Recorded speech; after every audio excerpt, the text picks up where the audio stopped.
Welcome to Linea Light podcast section. Visit our website linealight.com. Light and Talk with Erin Slaviero, cultural and geographical lighting. Good morning and welcome back. With me today is Erin Slaviero, lighting designer at Delta Lighting Design Studio in Dubai. Hello Erin. Hi Sylvia, many thanks for your time and inviting me to do this episode. For those who are unaware, can you please explain what color temperatures are? Firstly, for those who don't know what color temperature is, it's one of the main characteristics of light that lighting designers review when it comes to ambience and mood. It's commonly referred to as CCT and measured in kelvins. Light with a lower color temperature, such as 1800 Kelvin, would be close to the warmth of candlelight, whereas a high color temperatures like 5000 Kelvin reflect a cool, crisp daylight. As lighting designers, we use light to enhance everyday life. So this aspect of color temperature is crucial to understand in how it impacts the environment and people's experience. Is the preference for color temperature influenced by climate and location? There are definitely different preferences to color temperatures. One reason, as you mentioned, is down to the climate. Countries that have higher average temperatures and bright days generally prefer cooler color temperatures to give a sense of escape from the heat. Warmer color temperatures are favored in those cooler countries with long, dark winters to give a feeling of coziness.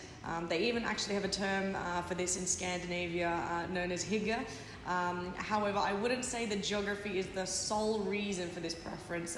Culture also has a lot to do with it. How does culture play a role in color temperature choices? Many people prefer certain color temperatures as a sense of familiarity and norm. So for example, in Japan, many people have grown up with the cold fluorescence in their home. So this cool blue hue. So whilst many people may feel this to be cold and sterile, to them this feels a comforting sense of home. On the other hand, in many hot tropical island nations, fire has been a real critical way of life for centuries.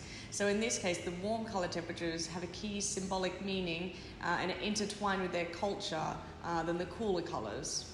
If I were to travel abroad, where could I find the different color temperature in a city?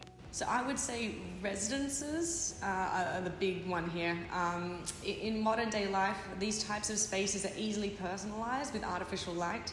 So I think here you could roughly tell your geographic location by looking, say, at a set of apartments or houses during the evening from the outside to sort of get a sense of the different color temperatures to see what everyone is using. It's very easy for one to change their own personal residential spaces. Are specific color temperatures also influenced by architecture and technology? And if so, in which way? Yes, I think this is playing more and more of a role over time as architectural projects are seeing benefits of having good lighting.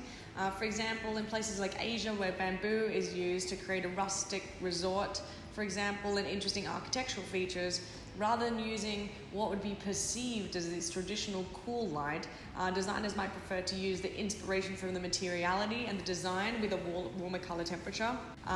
Developments in technology as well surrounding LEDs are also ever expanding, with options such as tunable lighting becoming readily available and influencing where the designers can not only create an ambience but change it with a flick of a switch. Before concluding today's episode, I want to ask you one last thing.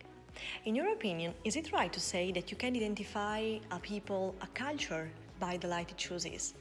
I would say that there are certainly general indicators and studies that directly link our color temperature to certain location and culture, but I don't believe these are hard and fast, as there are often exceptions. At the end of the day, it's just one of the many aspects that we as professionals need to consider when we're creating the mood of a space, and taking into consideration culture and location is definitely one of those things, but it's down to the final mood, ambience and experience that we want to create, and if you want that cool, crisp experience, it doesn't matter where you are, it's more about the tools that you use to create that experience at the end of the day. Thank you very much, Erin, for being with us and telling us about how light is closely linked to each culture. See you soon. Thanks again, Sylvia. It's been a pleasure.